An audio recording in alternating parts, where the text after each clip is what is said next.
Yes, we are live now. Hello friends, this is Himanshi and welcome to Let's Learn. सभी को good evening, नमस्कार, राम राम, सत श्री अकाल, अस्सलाम वालेकुम, what you feel connected with. Start करेंगे आज का सेशन और इंग्लिश पेडागोजी के कुछ सवाल हैं। हमारी ही आवाज़ हमें आ रही है।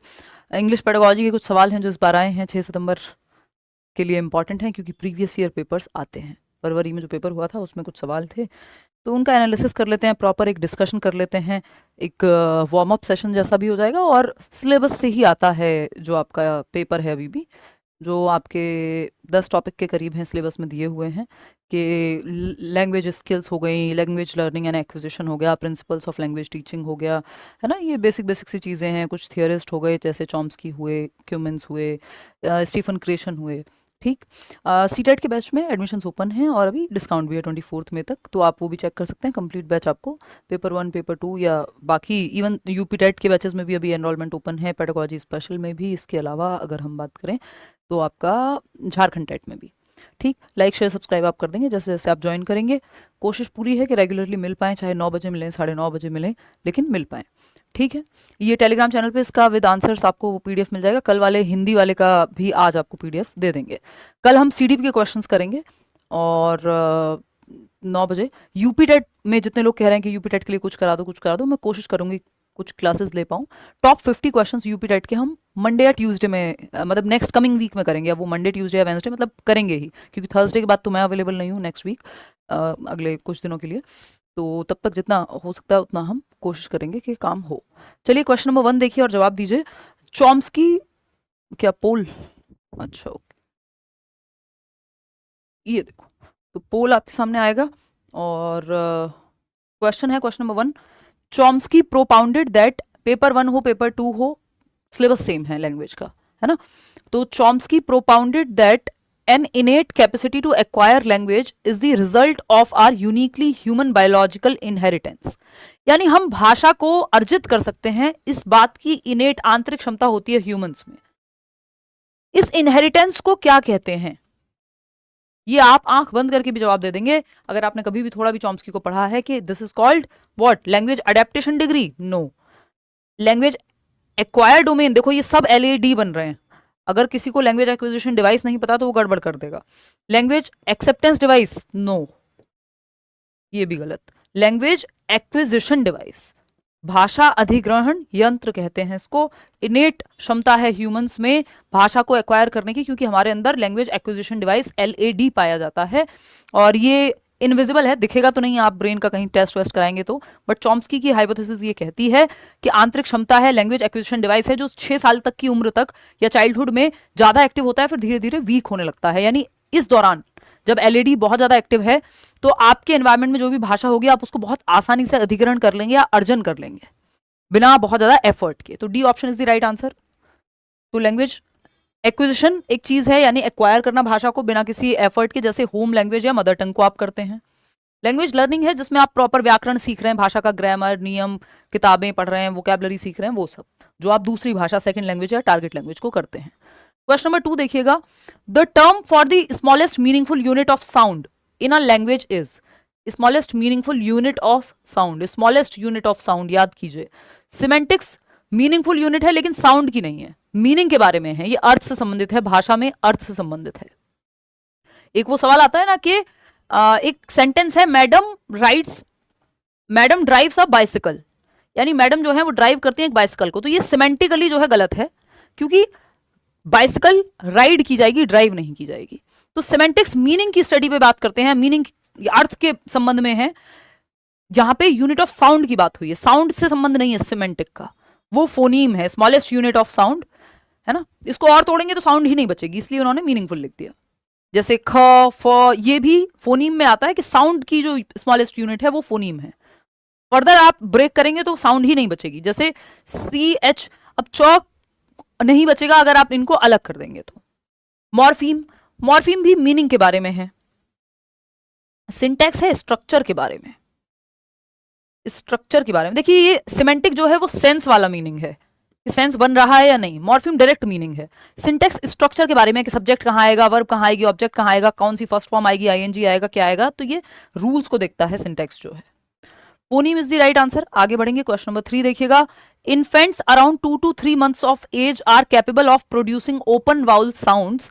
These sounds are examples of. 2 से 3 महीने के बीच के जो इन्फेंट्स हैं, दूध पीते बच्चे हैं, वो कैपेबल हैं प्रोड्यूस करने के ओपन वाउल साउंड्स को, यानी जो वाउल साउंड्स हैं वो ओपनली बोल सकते हैं उनको, का, पी, छी, कुछ भी आवाजें निकाल सकते हैं कुल मिला के, ये मान लो। तो these sounds are examples of. 2 से 3 महीने का बच्चा, तो कूइंग है, बैबलिंग है, क्या है? 57% लोग बैबलिंग कह रहे हैं। नहीं, देखो 6 वीक्स में, जन्म के समय तो बच्चा रोता है तो वो क्राइंग आता है, उसके बाद अगर आप देखोगे 6 वीक्स तक कूइंग, 6 वीक का मतलब 1.5-2 महीने तक, और वहीं से 2 से 3 महीने की ही बात हो रही है। ये एक मोटा मोटा आइडिया है, अलग अलग लोगों की अलग अलग स्टेजेस हैं। 6 मंथ्स में हम कहते हैं बैबलिंग, ब, च, प, है ना, इस तरह के शब्द। फिर 1 ईयर के अराउंड वो एक शब्द जोड़ के बोलने लगता है, 1 वर्ड स्टेज आ जाती है, ठीक है। तो बैबलिंग इसका सही जवाब नहीं होगा। ओपन वाउल साउंड्स निकाल पा रहा है वो, वाउल की ची करे, चाहे चा करे, चाहे कुछ भी करे, आवाज निकाल पा रहा है, दिस इज क्यूइंग। बैबलिंग में सिंगल सिलेबल को जोड़ पाता है, च, प, कुछ सिलेबल मिक्स करके बोल पाएगा। शाउटिंग तो फिर चिल्लाना तो अपने आप में, फिर तो उसको भाषा आती ही है, या इसका यहाँ पे लैंग्वेज स्टेजेस से लेना देना नहीं है चिल्लाने का। 1 वर्ड अटरेंस 1 ईयर। ये बैबलिंग जो है 6 मंथ्स के अराउंड। कूइंग में भी स्टेजेस है ना, तो वो जो ये 2 से 3 महीने तक का समय है, यहाँ पे बैबलिंग सही नहीं बैठती, कूइंग ही बैठती है ठीक से। आगे बढ़ेंगे। क्वेश्चन नंबर 4 देखिएगा। Ankita can understand and speak 6 different languages. Ankita एक बच्ची है जो 6 अलग अलग भाषाएं बोल सकती है। हर लैंग्वेज एबिलिटी मेक्स हर अ, क्या बोलेंगे, ये जो 6 अलग अलग भाषाएं बोलने की जो क्षमता है, ये इनको किस तरह का स्पीकर बनाती है अंकिता को? मोनोलिंगुअल। देखिए, मोनो का मतलब होता है सिंगल, तो एक भाषा जिसको आती है या एक भाषा जो बोल सकता है वो मोनोलिंगुअल स्पीकर हुआ। लेकिन अंकिता को 6 भाषाएं आती हैं, तो मोनोलिंगुअल तो ये बिल्कुल नहीं है। लिंग्विस्ट, भाषाविद नहीं है, भाषा बोलनी आती है, इसका मतलब ये नहीं कि भाषा विज्ञान की बहुत बड़ी जानकार हो गई। मल्टीलिंगुअल स्पीकर, यानी कई भाषाएं बोलने वाली वक्ता हैं, ये बात सही बैठ रही है। 91% लोग सही जवाब दे भी रहे हैं। बाइलिंगुअल इसलिए नहीं होगा क्योंकि बाय का मतलब ही होता है 2, तो 2 भाषाएं बोल पाती हैं तो बाइलिंगुअल हो जाती हैं। 5 से अधिक भाषाएं जो लोग बोल पाते हैं उनको पॉलीग्लॉट बोलते हैं, if I am not wrong. तो ये मल्टीलिंगुअल स्पीकर है, वो वाला तो ऑप्शन नहीं है यहाँ पे, है ना, कि 5 भाषाएं जो बोल पा रहा है, तो ये मल्टीलिंगुअल स्पीकर है, कई भाषाएं जानती हैं, ठीक है। आगे बढ़ेंगे नेक्स्ट क्वेश्चन पे। क्वेश्चन नंबर 5, ये आए हुए सवाल हैं। You are interested in studying topics such as code mixing, code switching, यानी आप एक भाषा से दूसरी भाषा में जा रहे हो तो कोड स्विचिंग बोलते हैं। एक भाषा से दूसरी भाषा के शब्द मिक्स कर रहे हो, जैसे मैं हिंदी में इंग्लिश के भी शब्द मिक्स कर रही हूँ, this is code mixing. Children's language and secret languages, आप इंटरेस्टेड हो ये सब स्टडी करने में, ऐसे टॉपिक्स को जिसमें code mixing, code switching, childrens language अलग होती है, सीक्रेट लैंग्वेज अलग होती है, इन सबको स्टडी करना चाहते हो आप, तो which of the following disciplines, यानी कौन से सब्जेक्ट को आपको स्टडी करने की जरूरत है यदि आपका इंटरेस्ट भाषा की ऐसी यूनिट्स को जानने में है कि कोड मिक्सिंग क्या होता है, कोड स्विचिंग क्या होता है, बच्चों की भाषा क्या होती है, सीक्रेट लैंग्वेज क्या होती है, भाषा कैसे बनती है, इन सब में अगर आपका इंटरेस्ट है, अलग अलग भाषाओं की कंपोनेंट्स को जानने में आपका इंटरेस्ट है, तो आपको कौन सा डिसिप्लिन या कौन सा सब्जेक्ट पढ़ना चाहिए? तो पहला ऑप्शन है कल्चरल साइकोलॉजी, एंथ्रोपोलॉजी। साइकोलॉजी में मन, लोग सोचते कैसे हैं, कैसे वो बिहेव करते हैं, क्यों वो बिहेव करते हैं, ये सब आता है। ये भाषा मेजर चीज नहीं है, कि ऐसा नहीं है कि ये अलग अलग भाषा के बारे कंपोनेंट्स पढ़ना साइकोलॉजी है, ये नहीं कहेंगे हम। भाषा उसका एक पार्ट हो सकती है, बट भाषा के कंपोनेंट्स जानना, 54% लोग सही जवाब दे रहे हैं।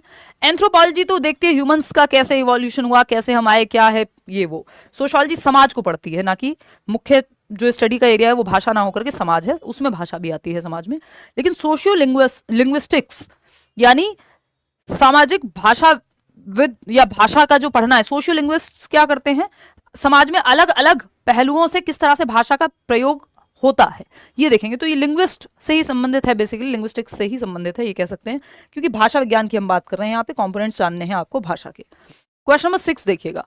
विच area is not a part of contrastive analysis? Contrast यानी कॉन्ट्रास्टिंग पेयर्स भी बनते हैं, जैसे टेन, पेन, है ना। कॉन्ट्रास्ट यानी जहां दूसरा साइड दिख रहा हो। तो which area is not a part of contrastive analysis? Syntactic, semantic, basically contrastive analysis भाषा में, यानी कॉन्ट्रास्ट दूसरा पहलू, जैसे मैं स्कूल जाता हूं, मैं स्कूल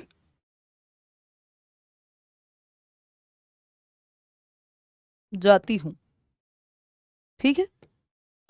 इंग्लिश में अगर इसको लिख के बताना हो तो कॉन्ट्रास्टिव एनालिसिस कैसे होगा? आई गो टू स्कूल, कि भाई यही सेम बात अलग वोकैब में, अलग स्ट्रक्चर में, अलग वर्ड्स में दूसरी भाषा में कैसे कही जाएगी, ये कॉन्ट्रास्टिव एनालिसिस है। यही जैपनीज भी लिख दी जाए साथ में सेम बात में, तो जब टीचर एक भाषा का कॉन्ट्रास्ट बना करके दूसरी भाषा से हेल्प लेते हैं, इससे सिखाने में हेल्प होती है। ठीक है, तो ये सिंटैक्टिक, हाँ स्ट्रक्चर तो इसमें बताया जा रहा है कि भाई मैं स्कूल जाती हूँ वहां है और यहाँ पे वर्ब पहले आ रही है, हिंदी में बाद में आ रही है ना। तो ये एक बात हो गई। या सिमिलैरिटी क्या है इसमें कि सब्जेक्ट यहाँ भी पहले है वहां भी पहले है, तो कुछ भाषा में कुछ सिमिलैरिटीज हैं और कुछ डिफरेंसेस हैं, ये दिखाता है कॉन्ट्रास्टिव एनालिसिस, दो अलग अलग भाषाओं को कॉन्ट्रास्ट में दिखा करके।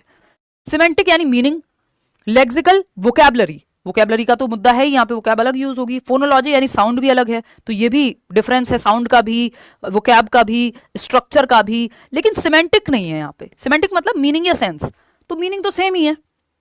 तो B option is the right answer, कि मीनिंग तो सेम ही है। Meaning not a part of contrastive analysis, meaning थोड़ी चेंज कर रहे हैं, वही बात दूसरी भाषा में कैसे कही जा रही है वो दर्शाया गया है, जिसमें बाकी के चेंजेस हैं, बट ये सिमेंटिक परिवर्तन नहीं हुआ है।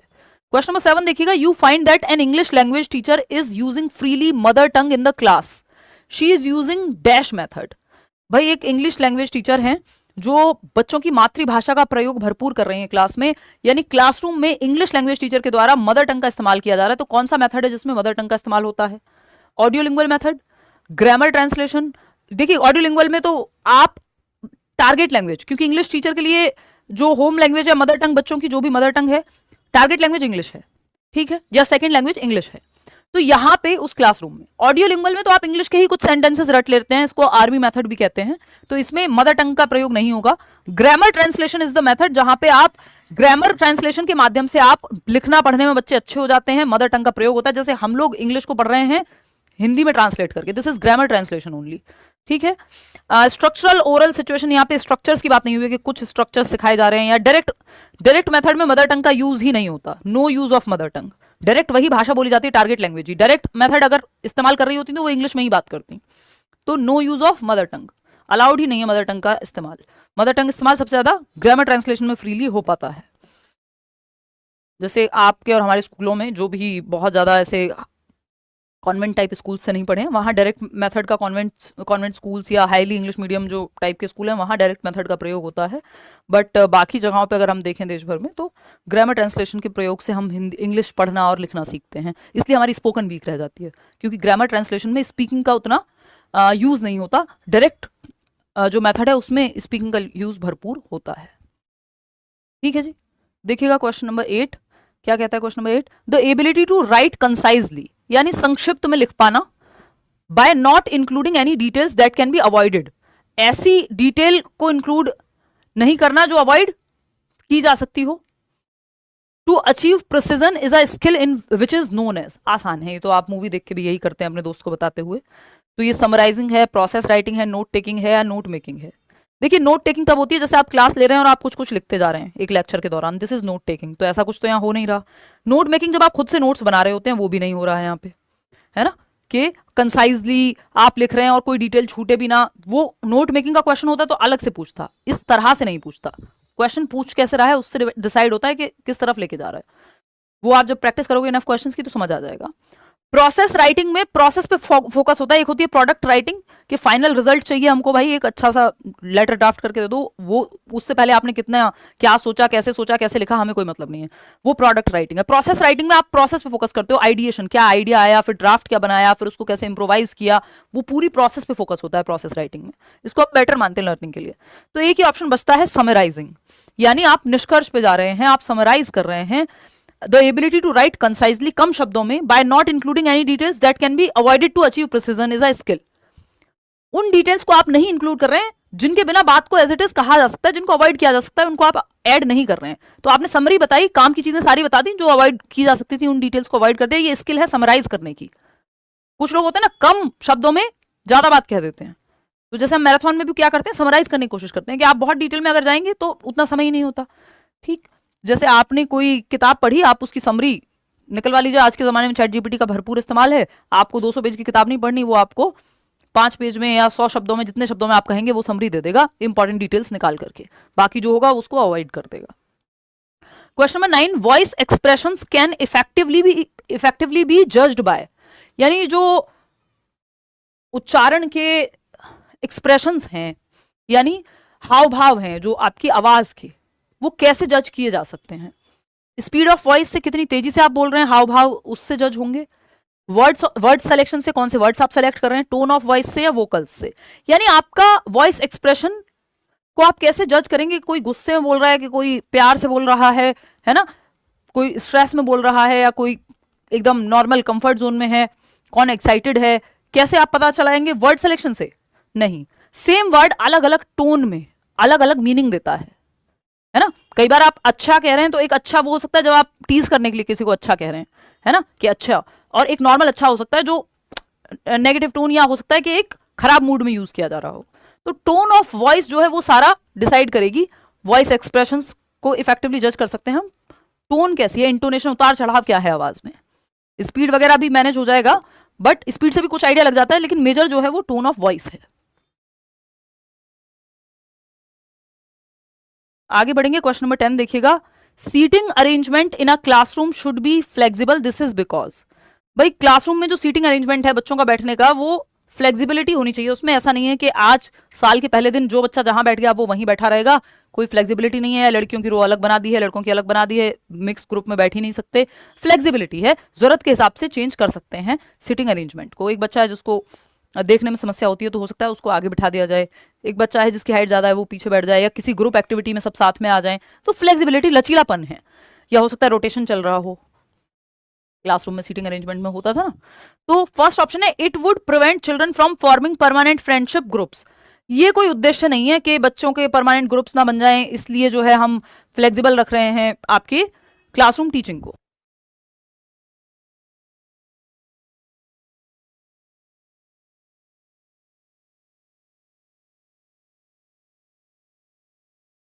It would help conduct many group, pair and whole class activities very easily. यानी ये हेल्प करेगा, मैनी ग्रुप एक्टिविटीज हो सकती है क्योंकि फ्लेक्सिबिलिटी है। जिन 5 बच्चों का मन किया उनका ग्रुप बना दिया, पेयरिंग हो गई, होल क्लास एक्टिविटीज भी आप साथ में इजीली करा सकते हो क्योंकि फ्लेक्सिबिलिटी है, फिक्स नहीं है जो सीटिंग है। बात तो सही है। It would give the children freedom to move their seats wherever and whenever they want. ऐसे पॉसिबल नहीं है, फिर तो क्लास में केओस हो जाएगा, है ना, अव्यवस्था फैल जाएगी, जिसका जब मन करे वहां बैठ गए। फ्लेक्सिबिलिटी का मतलब ये नहीं है कि पूरे टाइम बस क्लास में बच्चे यही करते रहेंगे, इधर से उधर ही भागे फिर रहे हैं। ऑप्शन 4 है, would help the teacher ensure equality in her classroom. यानी ये हेल्प करेगा टीचर को इक्वालिटी एंश्योर करने में। उसके और भी बहुत तरीके हैं, इन अ वे थोड़ा हेल्प करता है इक्विटी में भी, सिर्फ इक्वालिटी ही नहीं, बट ये मेन या मेजर रीजन नहीं है। यहाँ पे मुख्य क्या कारण है कि it would help conduct many group, pair and class activities very easily. तो आपको ऑप्शन के हिसाब से भी जाना होता है, नहीं तो इक्विटी और इक्वालिटी में भी अच्छा रोल प्ले करती है फ्लेक्सिबिलिटी, लेकिन ज्यादा बेहतर ऑप्शन ये है सेकंड, क्योंकि उसके लिए तो और बहुत तरीके हैं। क्वेश्चन नंबर 11 देखिएगा।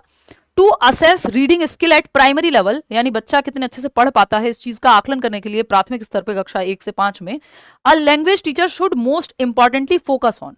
भाषा के शिक्षक को क्या करना चाहिए, सबसे ज्यादा महत्व किस चीज को देना चाहिए, ये पूछा है। Identifying the letters of alphabet, यानी ये A to Z जो आपका पूरा अल्फाबेट है, इन लेटर्स को आइडेंटिफाई करना, इससे रीडिंग स्किल का आकलन होगा। यूज ऑफ पंक्चुएशन मार्क, कहां पे पंक्चुएशन यूज करना है, कहां पॉज लेना है, इससे रीडिंग को आप जज करेंगे। या रीडिंग विद फ्लुएंसी, धारा प्रवाहिता से कितने अच्छे से पढ़ पा रहा है बच्चा। देखिए प्राइमरी लेवल पे ये सब जो है सेकेंडरी, इवन रीडिंग में भी ये सब सेकेंडरी हो जाएंगे जब आप बच्चों को सिखा रहे हैं। तो रीडिंग विद अंडरस्टैंडिंग, अगर बच्चों को समझ ही नहीं आ रहा पढ़ के, तो फिर चाहे कितनी भी सही पंक्चुएशन वो यूज कर रहा हो, कितना भी उसको रिकॉग्निशन हो, लेटर्स को पहचानता हो, बट अगर पढ़ के नहीं समझ पा रहा तो रीडिंग स्किल आप नहीं असेस कर सकते बिना पढ़ के समझे। अगर पढ़ के अर्थ निर्माण सबसे ज्यादा जरूरी है, तो रीडिंग विद अंडरस्टैंडिंग सबसे महत्वपूर्ण यहां पे यही हो जाएगा। आगे बढ़ेंगे, क्वेश्चन नंबर 12 देखेंगे। To ensure effective communication it is important to, यानी आप चाहते हैं कि कम्युनिकेशन इफेक्टिव हो, प्रभावशाली हो, संप्रेषण जिसको हम कहते हैं हिंदी में, यानी आप अपनी बात कह पाए, सामने वाले की बात सुन पाए, सही तरीके से कही जाए, सही तरीके से सुन पाए। इसके लिए क्या महत्वपूर्ण है? Keep on intervening others at regular intervals, बीच बीच में उनको इंटरवीन करते रहो, कोई अपनी बात कह रहा हो बीच में काटते रहो। कीप ऑन मूविंग एंड जेस्चरिंग, आप हाव भाव का प्रयोग करते रहो, मूव करते रहो। Keep on saying whatever comes to your mind, जो मन में आए कहते जाओ। या फिर लिसन टू अदर्स फर्स्ट। तो इफेक्टिव कम्युनिकेशन, जब आप सुन लें, समझ लें दूसरे की बात को, तब आप अपनी बात कम्युनिकेट करें। बेसिकली दोनों ही स्पीकर्स सुन पाए, समझ पाए और फिर उत्तर दे पाए। तो इन सब में, ये सब भी महत्वपूर्ण है, लेकिन इन सब में जरूरी क्या है, listen to others first, effective communication के लिए। अगर आप, क्योंकि अगर आपने सुना ही नहीं तो आप जवाब गलत देंगे, जवाब गलत देंगे तो फिर वो सामने से भी गलत, वो पूरी साइकिल बन जाएगी एरर्स की। आगे बढ़ेंगे, क्वेश्चन नंबर 13 देखिएगा, a major objective of teaching English grammar is to, एक मुख्य उद्देश्य क्या है इंग्लिश ग्रामर पढ़ाने का, increase the originality of your ideas, इसके लिए आप पोइट्री पढ़ाइए, कुछ और पढ़ाइए, क्रिएटिविटी पे जाइए, ये तो ग्रामर का उद्देश्य नहीं लग रहा। Develop the ability to express ideas logically and correctly in speech and writing, बात तो सही लग रही है। Increase our ability to memorise rules, याद करवाना कभी भी कुछ भी पढ़ाने का उद्देश्य नहीं होता। डेवलप इंटरेस्ट इन स्टडीज, तो उसके लिए तो और बहुत तरीके हैं, सिर्फ ग्रामर ही क्यों पढ़ाना है। तो develop the ability to express ideas logically and correctly in speech and writing, बोलते समय आप सही तरीके से सही शब्दों का प्रयोग कर पाए, लिखते समय भी। To express ideas logically and correctly, क्योंकि ये नियमबद्ध होती है, ग्रामर जो है वो रूल बेस्ड है, उसमें फॉर्म्स का ध्यान रखेंगे आप, करेक्टनेस का ध्यान रखेंगे, चाहे वो लिखना हो चाहे बोलना हो, इसलिए ग्रामर की ग्रामेटिकल नॉलेज होना जरूरी है। नहीं तो आप बहुवचन को एकवचन बोल देंगे, एक को बहु बोल देंगे, तो स्पीच और राइटिंग दोनों में गड़बड़ हो जाएगी। आगे बढ़ेंगे, क्वेश्चन नंबर 14 देखिएगा, while developing writing skill among the students at primary level, a teacher must encourage her students to write on topics related to, बताइए, आप प्राइमरी लेवल पे चाह रहे हैं कि बच्चे जो हैं एनकरेज करें उनको लिखने के लिए, टू राइट ऑन टॉपिक्स, कि भाई दिवाली गई है या वो कहीं घूमने गए थे तो वो उस पर कुछ लिखें, आप चाहते हैं उनको एनकरेज करना, उनको बढ़ावा देना। तो क्या करेंगे, नेशनल थीम पे लिखने के लिए कहेंगे उनको, रिलीजियस बिलीफ्स पे लिखने के लिए कहेंगे, पर्सनल लाइफ पे लिखने के लिए कहेंगे, सोशल इश्यूज पे लिखने के लिए कहेंगे। ये 6 to 8 पेपर 2 में भी अगर सवाल आता तब भी जवाब सेम ही रहता, क्योंकि बच्चा अभी इतना मेच्योर नहीं है, स्पेशली प्राइमरी लेवल की बात हो रही है, एलिमेंट्री की भी हो रही हो, तो ये नहीं कि वो नेशनल थीम पे लिखे, रिलीजियस बिलीफ्स पे लिखे, या सोशल इश्यूज, इतने बड़े मुद्दे हैं, उसके लिए उसकी पर्सनल लाइफ जो वो अनुभव कर रहा है उस पे वो लिखे, कि वो गया था कहीं घूमने छुट्टियों में, या आज उसने क्या एक्सपीरियंस किया, तो वो अपने अनुभव लिखे, या उसने त्योहार कैसे मनाया। तो उसकी राइटिंग स्किल अगर आपको डेवलप करानी है तो ये टॉपिक ज्यादा रिलेटेबल होगा उसकी पर्सनल लाइफ वाला, क्योंकि आपको अपने बारे में बोलने के लिए कहा जाए तो आपके पास बहुत कुछ डेटा है, इसीलिए सबसे पहले आपको इंट्रोडक्शन देने के लिए कहा जाता है इंटरव्यूज में भी। क्वेश्चन नंबर 15 देखिएगा, you want to identify individual differences of learners to scaffold them, यानी आप हेल्प करना चाहते हैं बच्चों की, स्कैफोल्ड करना चाहते हैं उनको, आप इंडिविजुअल डिफरेंसेस पता कर रहे हैं पहले कि हेल्प कैसे करनी है, इसके लिए आपको इंडिविजुअल डिफरेंसेस को समझना होगा कि ये बच्चा अलग है दूसरे बच्चे से, या हर बच्चे का इंटरेस्ट, एप्टीट्यूड, एटीट्यूड डिफरेंट होगा। Which of the following assessments would you use for this purpose, किस प्रकार का आकलन आप यूज करेंगे इस पर्पस के लिए, यदि आपको इंडिविजुअल डिफरेंसेस को जांचना है, आइडेंटिफाई करना है। पीयर असेसमेंट, इंडिविजुअल डिफरेंसेस तो पीयर आपको जानना है ना, दोस्तों को थोड़ी आपस में जानना है। डायग्नोस्टिक असेसमेंट, समेटिव, समेटिव आपका जो है बहुत ही एंड ऑफ टर्म टाइप का है, उसमें आइडेंटिफिकेशन के लिए आप यूज नहीं करते। फॉर्मेटिव जो है रचनात्मक है, फीडबैक के लिए यूज करते हो। बट यहाँ क्योंकि आपको कुछ भी जब आइडेंटिफाई करना हो, पहचानना हो, गैप पता लगाना हो या किसी चीज को पहचानना हो, तो आप डायग्नोज करते हैं कि अंतर है कहाँ, तो आप आइडेंटिफिकेशन के लिए निदानात्मक परीक्षण बोलते हैं इसको, जिसका इस्तेमाल करेंगे। इसके बाद फिर आप रेमेडी लेते हैं, यानी आपको स्कैफोल्ड करना है, हेल्प करना है, मतलब रेमेडी देनी है। तो हेल्प आप तब कर पाएंगे, पहले आपको पता तो चले किस बच्चे को किस एरिया में डिफिकल्टी है, या किसका कौन सा एरिया स्ट्रांग है किसी इंडिविजुअल का। तो इंडिविजुअल डिफरेंसेस जानने के लिए यहाँ पे आपको ये डायग्नोस्टिक टेस्ट लेना पड़ेगा। लाइक शेयर सब्सक्राइब आपने ना किया हो कर लीजिएगा। आउट ऑफ 15 कितने क्वेश्चंस ठीक हुए, इसका पीडीएफ आपको टेलीग्राम चैनल पे मिल जाएगा, और आउट ऑफ 15 आपके कितने ठीक हुए वो भी आप बता देंगे, ठीक है। चलिए फिर आज के लिए इतना ही रखें, और हाँ 15 ही क्वेश्चंस थे, और इस बार पेपर 1 के भी क्वेश्चंस लिए थे, क्योंकि पेपर 1 बिल्कुल नहीं ले पा रहे हैं इतने टाइम से, हिंदी में भी हमने डिस्कशन किया तो भी, पेपर 2 का ही सीडीपी में भी किया, तो है ना। कल सीडीपी का एक सेट करेंगे बहुत बढ़िया सा, और 9 बजे करेंगे टाइम से, 9:15 मैक्स शुरू कर देंगे।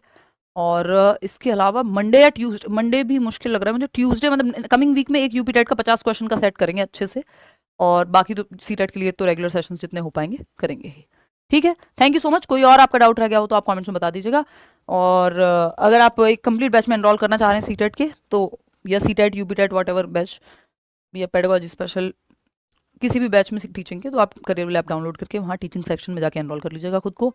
Take care, bye bye, see you tomorrow 9:15 बजे कर ठीक है, बाय, गुड नाइट।